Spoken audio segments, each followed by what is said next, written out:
Okay, our first question is going to be, how do you know how much to feed your starter? So you've been feeding your starter, it's active, it's doubling. How do you know how much to feed it so that you have enough for a recipe?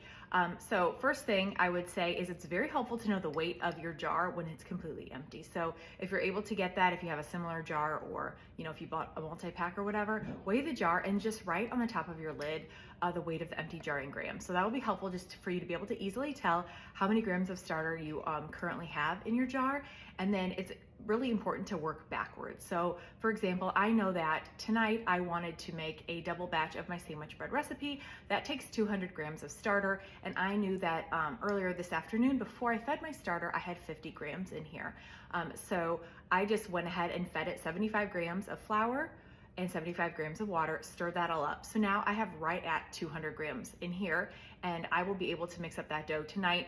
And it's not a problem that what's in here is basically everything I'm going to need for my recipe, because as long as I leave just a small amount of even just scrapings around the bottom of this starter jar, and then I'll refeed it after I take everything out to mix my dough, I'll refeed it. I'll probably just do like 25-25.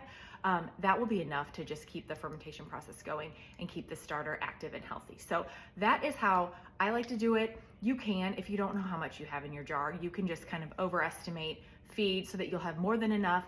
And then obviously it's always nice to keep a jar of discard in your fridge, because there are some recipes that you can use then with that discard or that unfed starter. So hopefully that helps, guys.